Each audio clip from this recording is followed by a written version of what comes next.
اندھیروں سے نکالے یہ پھیلائے اجالے یہ کھولے بند آنکھوں کو گرتوں کو سنبھالے یہ علم روشنی ہے۔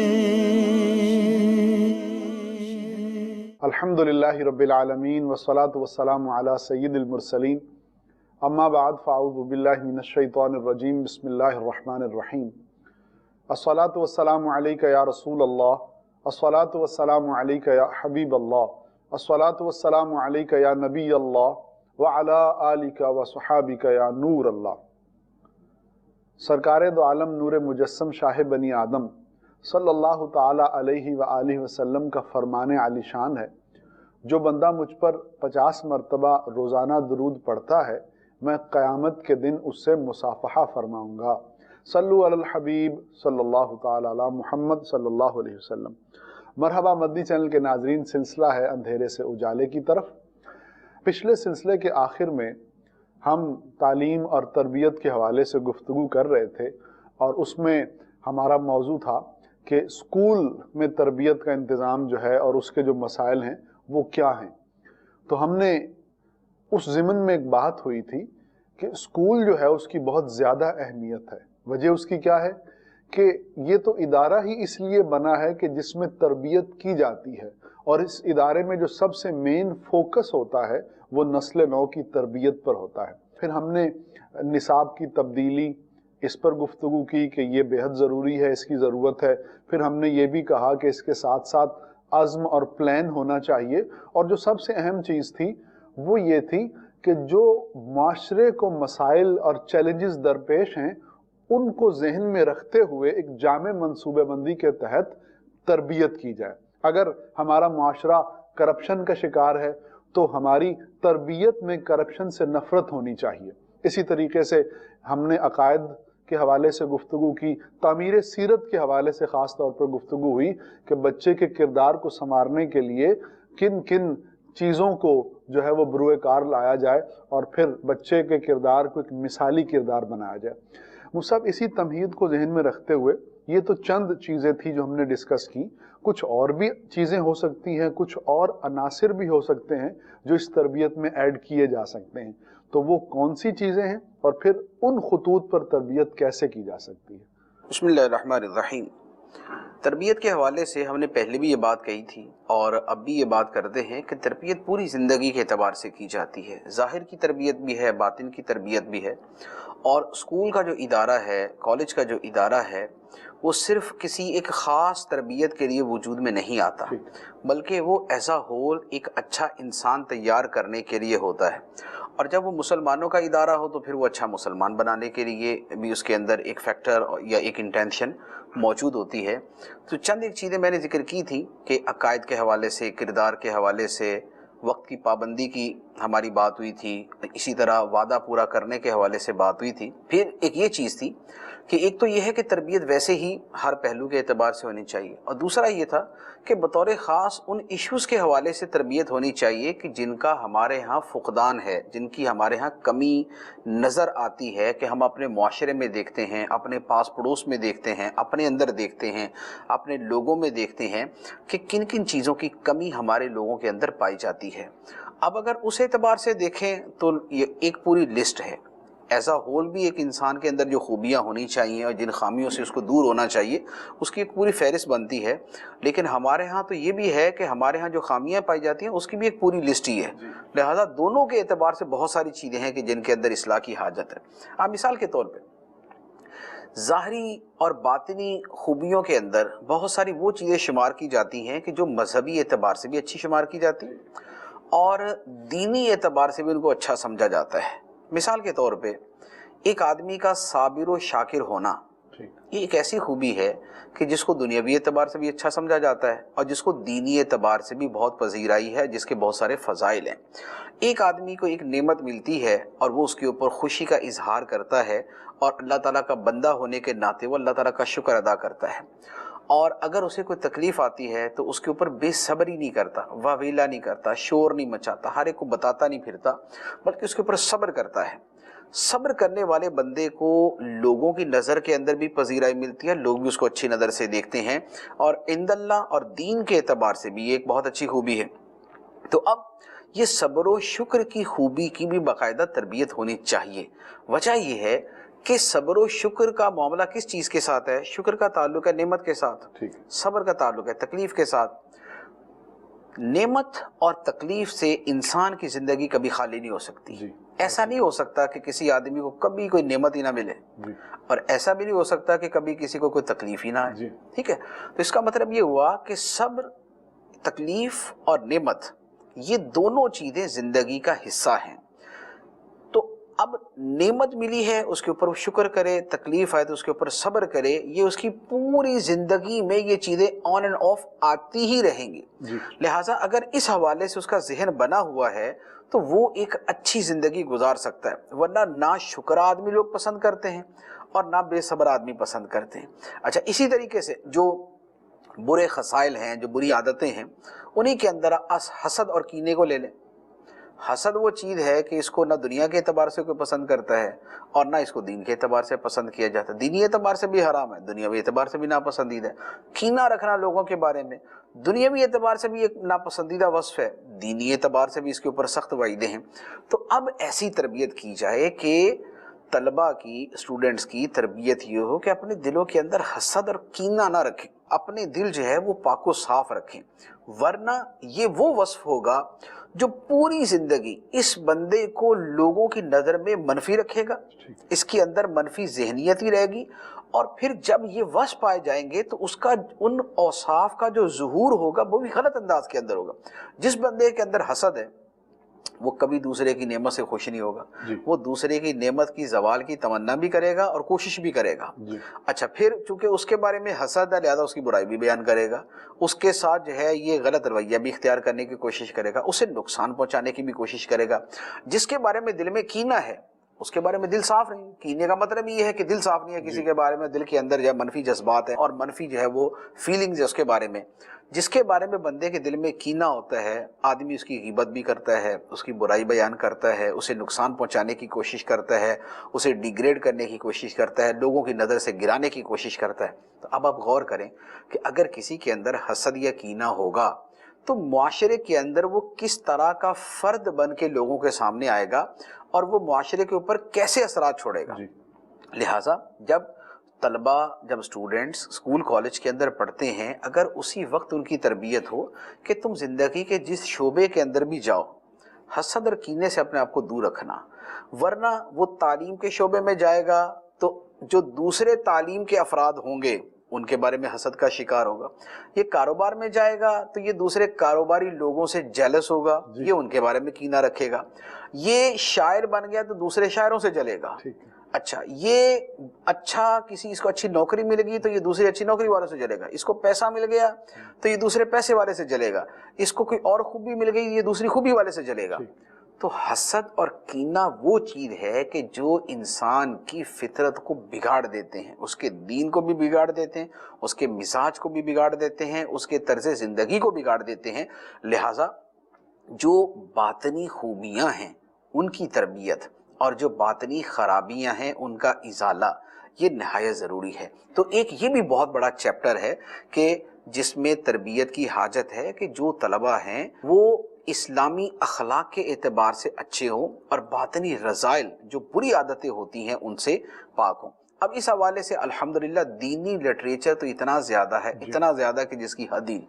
یہ وہ معاملہ ہے کہ جس میں دنیاوی لٹریچر کم ملے گا آپ کو، دینی لٹریچر آپ کو زیادہ ملے گا۔ آپ کیمیاء سعادت دیکھ لیں، آپ احیاء العلوم دیکھ لیں، آپ بزرگان دین کی کتابیں دیکھ لیں، آپ کو حسد کینے کے حوالے سے بہت مواد اس کے اندر ملے گا جس کے اندر اس حوالے سے سمجھایا گیا۔ تو یہ ایک پہلو ہے کہ جس کے حوالے سے تربیت ہونی چاہیے۔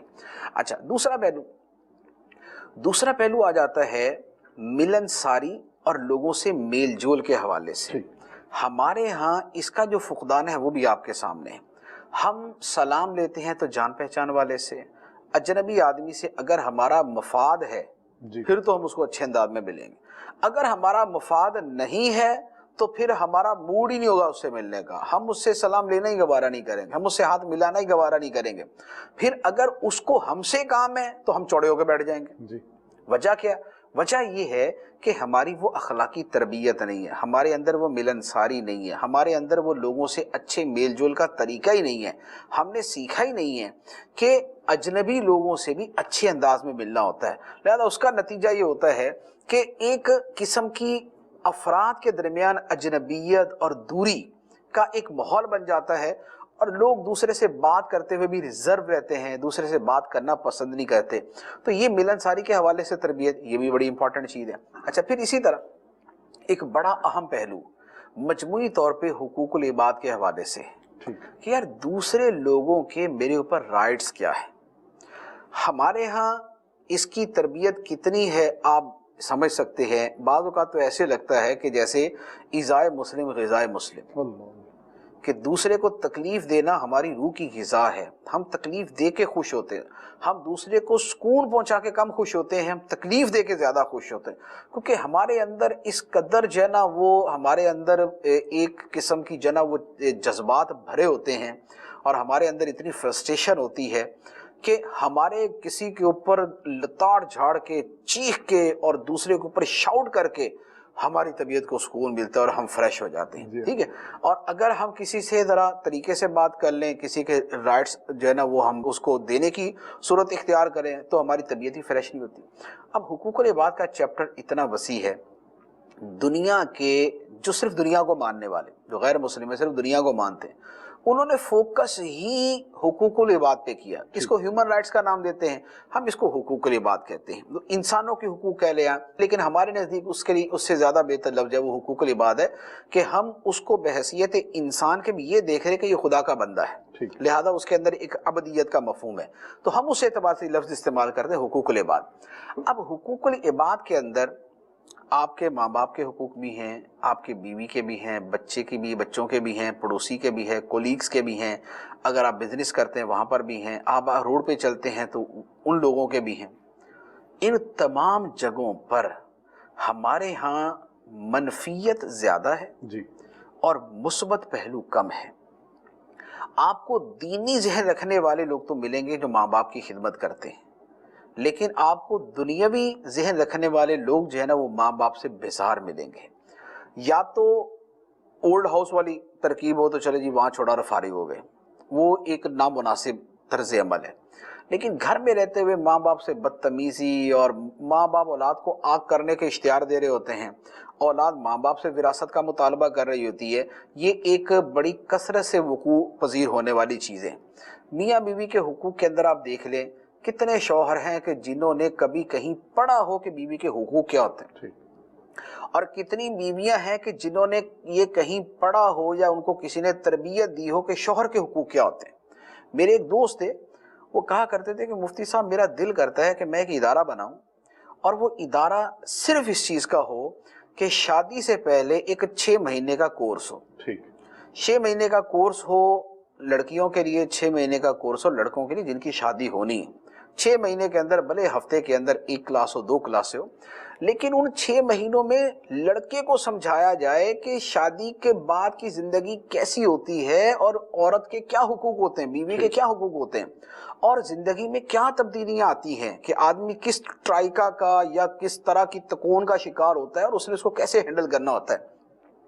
اور لڑکی کی اس حوالے سے تربیت ہو کہ اس نے شوہر کو، شوہر کے گھر والوں کو کیسے ڈیل کرنا ہوتا ہے۔ لڑکی کی شادی ہوتی ہے سپرد خدا، اب جب میدان جنگ میں کود جاؤ اور اس کے بعد وہاں جو بھی ہونا ہے بس تم نے اس کو فیس کرنا ہے، بھائی اس کو سمجھاؤ تو صحیح، اس کی تربیت تو کرو۔ لڑکوں کی اس حوالے سے کوئی تربیت نہیں ہے، اب وہ شادی کے بعد وہ پھنسا ہوتا ہے ماں اور بیوی کے درمیان، یا وہ دوسری اور طرح کی مصیبتوں کا شکار ہو جاتا ہے۔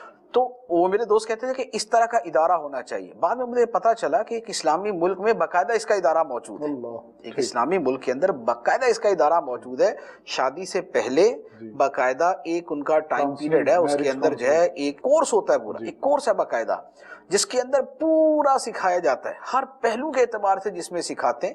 اب لازمی بات ہے کہ دیکھیں آپ زندگی کا آنے والا فیز آپ سیکھ کر جائیں گے تو آپ کا طرز عمل بالکل بدل جائے گا۔ آپ بغیر سیکھے جو ہے نا وہ دریا کے اندر تیرنے کی کوشش کریں گے تو جو اس کا نتیجہ ہوگا وہ آپ کے سامنے۔ تو اب اسکول کے اندر چلیں، ہم یہ نہیں کہتے کہ آپ جناب پورا ہی وہاں پر کوئی میرج کورس ہی کروا دیں، لیکن کچھ تو نو ہاؤ وہاں پر ہونی چاہیے, کچھ تو وہاں پر بتایا جائے کہ اسلامی اعتبار سے, انسانی اعتبار سے بیوی کے کیا حقوق ہیں, شوہر کے کیا حقوق ہیں. تو یہ حقوق العباد کا چیپٹر جو ہے یہ اتنے سارے پہلوؤں کو اپنے اندر لیے ہوئے ہے. میاں بیوی کے حوالے سے ہو گیا, بچوں کے حوالے سے, بچوں کو اسکول کے حوالے کر دیا, اسکول والوں نے اسے گھر والوں کے حوالے کر دیا. اسکول والے بولے کہ ہم تعلیم دیں گے, تربیت نہیں. گھر والے بولیں کہ ہم نے فیس دیا, تعلیم و تربیت دونوں دو. بچہ درمیان میں فٹ بال بنا ہوا ہے, نہ اس کو وہاں سے تربیت مل رہی ہے نہ اس کو وہاں سے تربیت مل رہی. بچوں کے کیا حقوق ہے وہ ہونے چاہیے. اچھا, پڑوسیوں کا حقوق. پڑوسیوں کے حقوق کا وہ معاملہ ہے کہ ہمارے ہاں کہ جیسے پڑوسیوں کو تکلیف دینا کوئی فخریہ کام نہیں ہے, کوئی نیکی کا کام نہیں ہے, کوئی بہت اچھا کام نہیں ہے, کوئی پرائڈ آف پرفارمنس نہیں اس کے اوپر ملنا چاہیے. ہمارے یہاں یہ طرز عمل. اچھا والا نمازی اور مسجد میں آنے جانے والا بندہ بھی ہوگا نا, اب اس کے پڑوسی سے ذرا گواہی لے کے دیکھیں. مجھے یاد پڑتا ہے ایک حدیث مبارک بھی ہے کہ کسی آدمی نے اپنے اچھا برا پتہ کرنا تو اپنے پڑوسی سے پوچھ لے.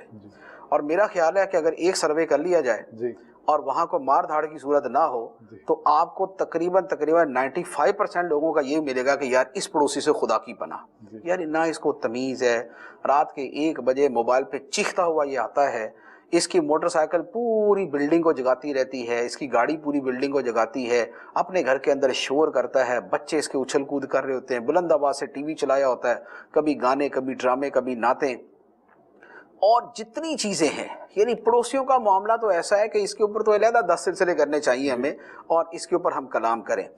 تو پڑوسیوں کے حقوق کیا ہیں, وہی حقوق العباد کے اندر آتے ہیں. لیکن حقوق العباد کیا ہوتے ہیں ہمیں پتہ ہی نہیں ہے. نتیجہ یہ ہے کہ ہمارے پڑوسیوں سے تعلقات کشیدہ ہی ہوتے ہیں, یا وہ ہمارے شر سے بچنے کے لیے ذرا ہم سے ریزرو رہتا ہے اور ہم اس کے شر سے بچنے کے لیے اس سے ریزرو بیٹھے ہوتے ہیں. ہم دونوں ملن ساری پیار محبت اور شفقت کی بنیاد پہ نہیں مل رہے ہوتے, ہم دفع شر کی بنیاد پہ مل رہے ہوتے ہیں کہ نہیں یار اس کو تنگ کیا نا تو یہ ہمیں اس سے زیادہ تنگ کرے گا. ٹھیک ہے, اچھا پھر جب ہم بدلہ لے لیتے ہیں پڑوسی تو ہماری طبیعت فریش ہوئی ہے, شکر ہے ٹھیک ہے ابھی اس نے کل تنگ کیا تھا نا آج ہم اس کو تنگ کریں گے. آپ دیکھ لیں پورے پاکستان کے اندر میرا خیال ہے مہذب لوگوں کا کوئی علاقہ ہوگا تو اس کو میں مستثنا کر دیتا ہوں, ورنہ آپ غور کر لیں جب شادی ہوتی ہے, شادی کے موقع پہ رات کو جب آتش بازی کی جاتی ہے, جب ڈیک چلائے جاتے ہیں, جب گانے چلائے جاتے ہیں, جب بارات جاتی ہے, جب آتی ہے, کیا کوئی ایسا علاقہ ہے کہ جہاں کے انسانوں کو اتنا شعور اتنی عقل ہو کہ میرے پڑوسی تنگ ہو رہے ہیں, گھر پوری گلی کے بیمار بھی ہے, بوڑھے بھی ہیں, عورتیں بھی ہیں, بچے بھی ہیں, صبح دفتر جانے والے, اسکول جانے والے, یہ سارے کے سارے لوگ پریشان ہو رہے ہیں آتش بازی کی وجہ سے, یہ ہماری دھوم دھڑکے کی وجہ سے, یہ ہمارے جو ہے نا شور مچانے کی وجہ سے.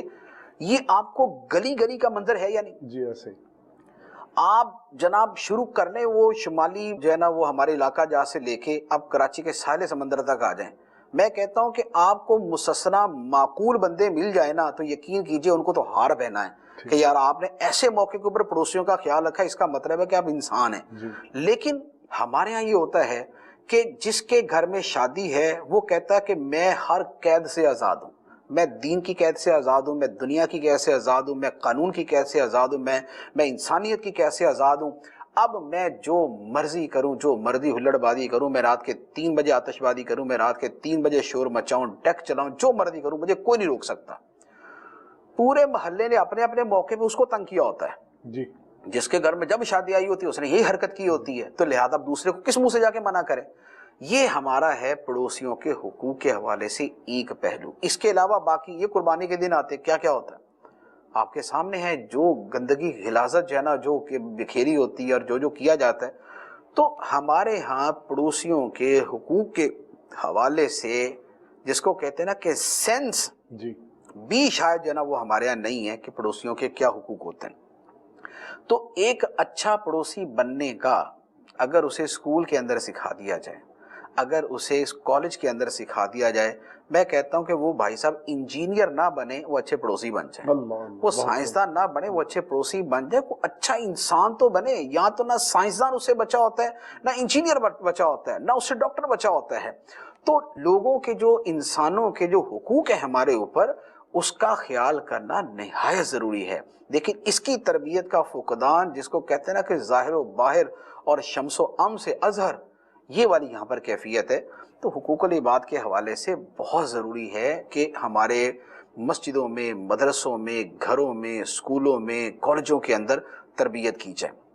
اچھا، پھر آپ اس سے آگے آ جائیں، رزق حلال۔ رزق حلال کا مسئلہ انٹرنیشنل نہیں ہے، لوکل ہے، لیکن یہ لوکل ہماری ایک سرحد سے لے کر دوسری سرحد تک لوکل ہے۔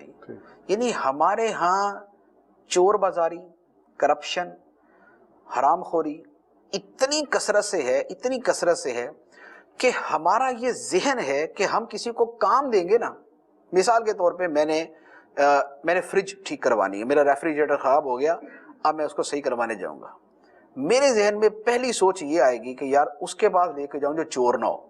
جی ایسا ہی ہے نا، اس کے پاس لے کے ہم پوچھیں گے یار کوئی بندہ ہے دیانتدار۔ اچھا، اس کا مطلب یہ ہوا کہ اتنی کثرت کے ساتھ یہ مختلف شعبوں سے وابستہ لوگ اتنی کرپٹ ہیں اور اتنی بددیانتی کے مرتکب ہیں کہ ہمارا ذہن بنا ہوا کہ یار یہ ہم نے کار ٹھیک کروانی ہے تو ہم پوچھتے پھرتے ہیں یار کوئی بندہ ہے جو ہمارے پردے چوری کر کے پرانے والے نہ ڈالے، جی، اور ہماری گاڑی ٹھیک کر کے اس میں کوئی ایسی خرابی نہ پیدا کر دے کہ اب ہر مہینے کے کسٹمر بن جائیں اس کے۔ یہ ہماری پہلے سے سوچ بنی ہے۔ کیوں بنی ہوئی ہے؟ اس لیے کہ ہمارا ہوتا یہ ہے۔ اچھا، ادھر وہ جو دکاندار ہے، جو میکینک ہے، وہ کام ٹھیک کرنے کا بعد میں سوچے گا، ڈنڈی مارنے کا پہلے سوچے گا؟ وہ بعد میں سوچتا ہے کہ یار اس کو ٹھیک کیسے کرنا ہے، وہ پہلے سوچتا ہے کہ اس میں چوری کیسے کرنی۔ اور یہ چھوٹی چیز لے لے، بڑی چیز لے لے، پھل بیچنے والا وہ ڈنڈی مارنے کا پہلے سوچتا ہے اور پورا تولنے کا تو نہیں، کم سوچتا ہے، وہ ڈنڈی مارنے کا پہلے یار گلا سڑا کیسے اس میں ڈالنا ہے، وہ یہ پہلے سوچے گا۔ ہمارے ہاں یہ میڈیسن کو آپ دیکھ لیں ذرا، یہ دوائیاں بیچتے ہیں جو جعلی دوائیوں کا، میرے خیال میں جتنا بڑا بزنس ہمارے ملک میں ہے نا، وہ دنیا کا ملک ہمارا مقابلہ نہیں کر سکتا۔ ہم اتنے بلند ہیں دوسرے ملکوں سے کہ ہم اتنی جعلی دوائیاں بناتے ہیں۔ ہمارا دوائی بنانے والا جعلی پہلے سوچتا ہے، اصلی بعد میں سوچتا ہے۔ دوائی بیچنے والا وہ جعلی بیچنے کا پہلے سوچے گا کہ یار اس کے اندر پروفٹ بہت زیادہ ہے، اصلی بیچنے کا بعد میں سوچے گا۔ کیوں؟ اس لیے کہ رزق حلال کا ذہن ہی نہیں ہے۔ رزق حرام بس جیسے تیسے ملتا ہے، جس کو تھوڑا موقع ملتا ہے تھوڑی ڈنڈی مارتا ہے، جس کو زیادہ موقع ملتا ہے زیادہ ڈنڈی مارتا ہے۔ آپ شعبے ذرا سوچنا شروع کر دیں اور ایک ایک شعبے کے اوپر آپ انگلی رکھ کے ذرا گنتے جائیں، معزز شعبے ہیں یا نارمل شعبے ہیں۔ آپ سرکاری ہاسپٹل میں چلے جائیں تو آپ کو وہاں کا اچھا ڈاکٹر اپنے کلینک کا مشورہ دے رہا ہوگا۔ آپ کسی پرائیویٹ ہاسپٹل میں چلے جائیں تو وہ آپ کو ساتھ والی لیبارٹری کے ٹیسٹ جو ہے نا وہ فضول کے اندر آپ کو لکھ کے دے دے گا۔ کیوں؟ اس لیے کہ ان کا کاروبار اس سے چلتا ہے، ان کا پروفٹ اس کے اندر ہے، ان کی پرسنٹیج اس کے اندر ہے۔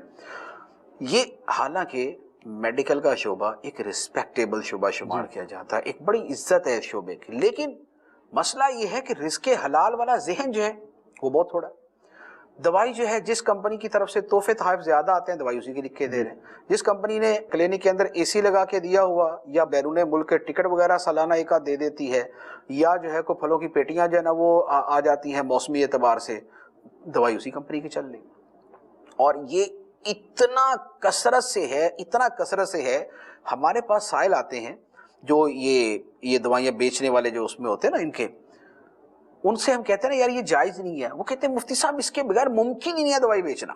یعنی آپ غور کریں کہ جو میڈیسن بیچنے والے ہیں وہ آ کے کہتے ہیں کہ مفتی صاحب اس کے بغیر ڈاکٹر کو دوائی بیچنا ہی ممکن نہیں ہے۔ وہ کہتے ہیں ٹھیک ہے جی آپ جائیے دوسرے کی لکھ دیں گے۔ اس کا مطلب یہ ہوا کہ اتنی کثرت کے ساتھ یہ چیز پائی جا رہی۔ ہاسپٹل کے اندر دوائیاں آتی ہیں غریبوں کے لیے، وہ دوائی کہاں ملتی ہے؟ باہر کے میڈیکل سٹور پہ، ٹھیک ہے۔ یہاں کا سٹاف چور دوائیاں اٹھا کے باہر بیچے گا، اور باہر وہ دوائی اول تو وہ مفت کی دوائی تھی لیکن آپ کو باہر پیسوں کے ملے گی، نمبر ایک۔ نمبر دو یہ ہے اگر وہ بہت ہی جان بچانے والی اور اہم دوائی ہے، ادھر آپ کو دوائی لکھ کے دی کہ جناب یہ دوائی لیے، یہ باہر سے ملے گی، اب اس کی قیمت ہے 700 روپیہ، اب جان پہ بنی ہوئی ہے نا، باہر پہنچے پتہ ہے 4000 روپے کی دوائی ہے، دوائی 700 روپے کی ہے، لیکن اندر کے چور نے باہر کے چور کو فون کیا کہ بی الرٹ، شکار آ رہا ہے اور مرغا پھنس گیا ہے اور اس کے مریض کی جان پہ بنی ہے، لہذا جو اب وہ 4000 کی بیچ دے گا، اس میں ہاف اس کا ہاف اس کا۔ یہ ہمارے ہاں کا حال ہے یا نہیں؟ ہمارے ہاسپٹل کی جو ویسٹیج ہے، جو یہ سرنج ہے، انجیکشن ہیں، یہ جو ڈرپیں ہیں اور اس کے گند بلا ہے، اس کو تلف کرنا ضروری ہے ورنہ یہ تباہ کن بیماریاں پھیلانے والی چیز ہے. ٹھیک ہے, وہ سارا ویسٹیج جو ہے وہ بکتا ہے, اسی کو دھو دلا کے یا تو دوبارہ اسی کے اندر دوائیاں اور ڈرپیں بھر کے بیچی جا رہی ہوتی ہیں, یا اسے ہمارے یہ عام قسم کے جو پلاسٹک ہیں, تھیلیاں ہیں, اس طرح کی چیزیں وہ بنتی ہیں کہ جو اسی انفیکٹڈ پلاسٹک سے بنی ہوئی ہیں اور وہ ہزاروں بیماریاں پھیلنے کا ذریعہ بنتی. وجہ رزق حلال کی سوچ نہیں ہے, حرام کھانے کا جو ہے نا وہ لت لگی ہوئی ہے, حرام کھانا ہے. بہت سارے شعبے ایسے ہیں کہ جہاں لوگ 5-5 لاکھ روپیہ رشوت دے کے نوکری لیتے ہیں. کیوں؟ جلدی وصولی ہو جانی. جی ایسے ہی. ٹھیک ہے, آپ ان ڈپارٹمنٹس کے نام لے سکتے ہیں کہ فلاں فلاں فلاں فلاں شعبے ایسے ہیں کہ جہاں پر نوکری بکتی ہے. کیوں؟ اس لیے کہ پیسے پورے ہو جاتے ہیں جلدی. اچھا, پھر ایریے بکتے ہیں کہ یار اس ایریے میں آمدنی تھوڑی ہے, پوسٹنگ اس ایریے کے اندر آمدنی زیادہ ہے. ٹھیک ہے, منتھلی بندی ہوئی ہے, ایک فیکٹری بنتی ہے, میرے خیال میں 25 ادارے نا اس کے اندر انوالو ہوتے ہیں. یعنی گیس والا بھی آتا ہے, کنسٹرکشن والا بھی آتا ہے, بجلی والا بھی آتا ہے, وہ سوشل والا بھی آتا ہے, سوشل سیکورٹی والا بھی آتا ہے, اولڈ ایج والے بھی آتے ہیں. اس طرح کے میرے خیال کو 25 شعبے ہوتے ہیں. آپ کسی ایک فیکٹری کے مالک کو پکڑیں اور اسے 25 شعبوں کی رپورٹ لے لیں. میں آپ کو گارنٹی سے کہتا ہوں کہ آپ کسی ایک فیکٹری کو لے لیں اور اس سے پوچھیں کہ یہ جتنے ڈپارٹمنٹ والے آتے ہیں یہ کیا کرتے ہیں. رشوت لی اور حساب کتاب اس کا پورا, رشوت لی حساب کتاب پورا کر دی. ہمارے ہاں ایک میرے دوست ہیں, مجھ سے انہوں نے ٹیکس چوری کا پوچھا, مجھ سے ٹیکس چوری جائز ہے؟ میں نے کہا نہیں, ٹیکس چوری جائز ہے. بھائی یار ملک تو ٹیکس پہ چلتا ہے, آپ ٹیکس دو گے تو ملک چلے گا نا. کہنے لگے ٹیکس دیں گے تو ہم مارکیٹ کے اندر چل نہیں پائیں گے. میں نے کہا یہ آپ کا میٹر ہے, لیکن میں آپ کو ٹیکس چوری کی اجازت نہیں دے سکتا. کہنے لگے اچھا. ان کو ہوا کہ چلو یار میں فتوے کے مطابق عمل کر لیتا ہوں. مجھے کچھ عرصے بعد ملے, کہنے لگے آپ نے مجھے مشورہ دیا تھا کہ ٹیکس پورا دو. مجھے ادارے کے لوگوں نے آ کے کہا کہ آپ نے ہمیں سیدھے سیدھے اتنے پیسے دیں, ہم آپ کا جو بھی آپ کا ریٹرن اور یہ بنتا ہے نا وہ سارا تھوڑا سا بنا کے دے دیں گے. ورنہ آپ نے جتنا اگر ہمیں ایک پیسہ نہیں دیا نا تو جتنی آپ کی یہ ساری مل ملا کے بنتی ہے ہم اس سے ڈبل اماؤنٹ کر دیں گے آپ کی. اللہ. کہنے لگا میں اگر قانون کے مطابق چلنے پہ گیا تو مجھے ہر ڈپارٹمنٹ والا مجھے کاٹنے کو دو. کہنے اینڈ آف دا ڈے یہی ہوا, میں نے کہا یا تو فیکٹری بند کر دو اور یا پھر سب کے منہ بند کراؤ. ہمارے ہاں فائل کے نیچے پہیے لگتے ہیں. یہ مشہور زمانہ جملہ ہے اور مشہور زمانہ حقیقت ہے. یہ فائل کے نیچے پہیے کیا ہوتے ہیں؟ رشوت کی فائل ہے نا, پیسوں کے پہیے اس کے نیچے لگتے ہیں, فائل دوڑتی ہوئی جاتی ہے. آپ بلڈنگ تعمیر کرنی ہے, آپ کو جو جن اداروں سے اجازت لینی ہے, آپ سب کے اندر تھوڑے تھوڑے پیسے دیتے ہیں اور اس کے بعد آپ مزے سے جیسی مرضی بلڈنگ بنا لیں. آپ نے یہ کانٹریکٹ وغیرہ, یہ روڈ بنانے کے, برج بنانے کے, پل بنانے کے, یہ سارے ہوتے ہیں. یہ آپ کیا سمجھتے ہیں اخبار کے اندر جو اشتہار چھپتا ہے یہ کیا اسی کے اوپر بک رہے ہوتے ہیں؟ کیا یہ اسی کے اوپر کانٹریکٹ دیے جا رہے ہوتے ہیں؟ نہیں, جس نے جتنی رشوت زیادہ دے دی ہے اس کو کانٹریکٹ مل جاتا ہے. تو اس قدر کرپشن, یعنی یہ چند ایک جو ہے نا یوں کہہ لیں کہ یہ 1000 دیگوں میں سے نا یہ 2 دانے میں نے آپ کے سامنے پیش کیے. 1000 دیگیں کھولیں گے تو ہر دانہ ہی آپ کو یونیک نظر آئے گا اس کے اندر.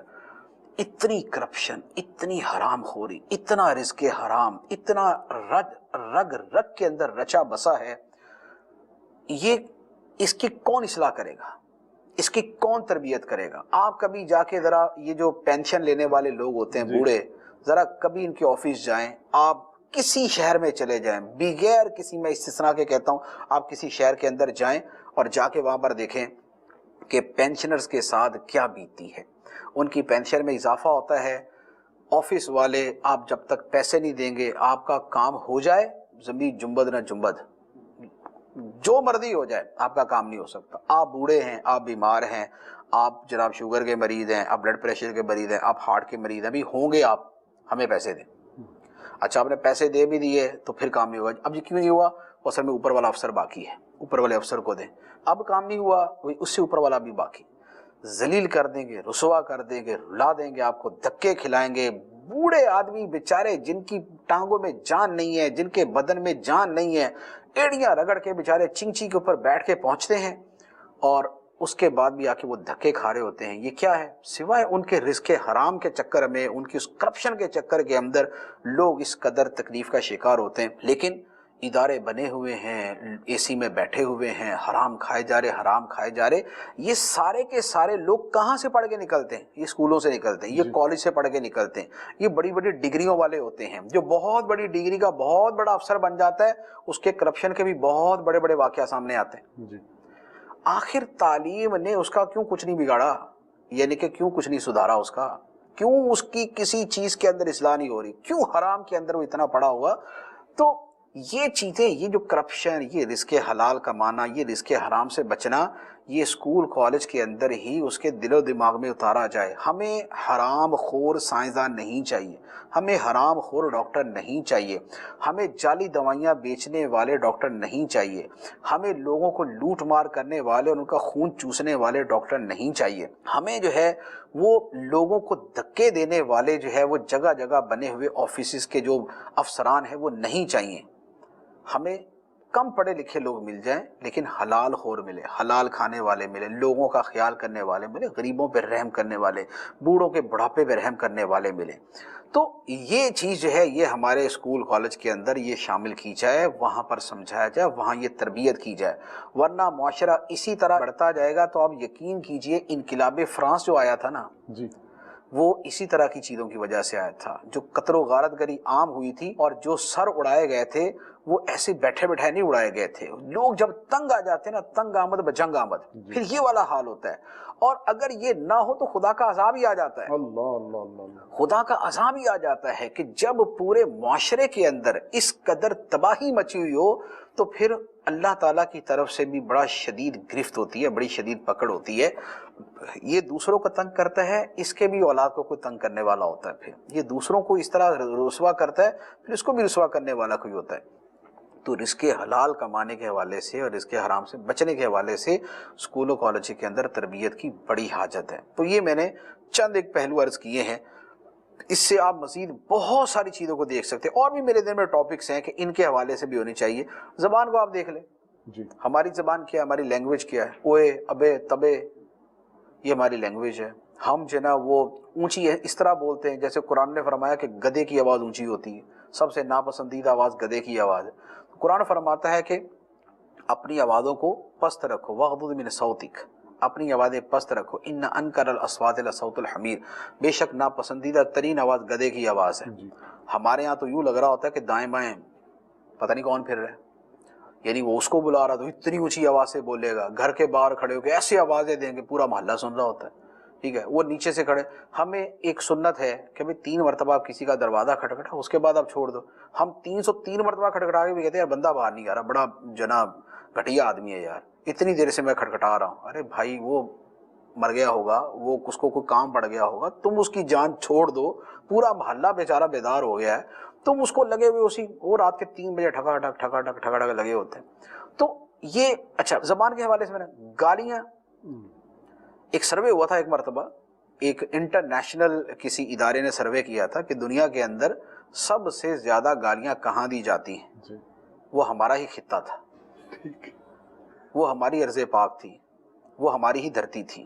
اور اس کے اندر میں زبان کا نام نہیں لوں گا کہ زبانوں کے اندر جب سروے ہوا تھا تو پتہ چلا کہ اس زبان کے اندر سب سے گندی گالیاں دی جاتی ہیں. تو گالی منہ کے اوپر دھری ہوئی ہے، یہ غصے میں آ کے گالیاں دینا شروع کرتے لگتا ہے گٹر کھل گیا. تو یہ ہماری جو ہے نا وہ لینگویج ہے. پولائٹ ہونا، نرمی سے گفتگو کرنا ایسا ہے کہ جیسے ہی ہماری جین کے اندر ہی نہیں ہے. ہمارے جین کے اندر یہ چیز آؤٹ ہے کہ پولائٹ ہو کے بھی بات کی جاتی ہے، نرمی سے بھی بات کی جاتی ہے. تو یہ زبان کے معاملات ہیں. بچوں کو تمیز سکھایا جائے، تہذیب سکھائی جائے، رزق حلال کا ذہن دیا جائے، حقوق العباد کے حوالے سے سمجھایا جائے. اسی طرح جو اچھے اخلاق ہوتے ہیں، اچھی کیفیات ہوتی ہیں وہ سکھایا جائے، برے اخلاق اور رذائل سے بچنے کا ذہن دیا جائے. یہ سارے کا سارا وہ ایک سسٹم ہے جو ہمارے اسکول کالج میں شامل ہونا چاہیے. تو یہ ایک تربیت کا ایک یوں کہہ لیں کہ ایک تجزیہ ہے جو میں نے آپ کے سامنے پیش کیا. جی مدنی چینل کے ناظرین، صورتحال کتنی گمبھیر ہو چکی ہے ہمارے معاشرے میں اور ہمیں کس قدر تربیت کی حاجت ہے اس کا اندازہ تو آپ نے مفتی صاحب کے سوال سے لگا لیا ہوگا کہ اداروں میں سچویشن کیا ہو چکی ہے، من حیث القوم ہم کہاں پہنچ چکے ہیں، لوگ کس طرح سے دوسرے لوگوں کا استحصال کر رہے ہیں اور دلوں سے شاید رحم نکلتا جا رہا ہے.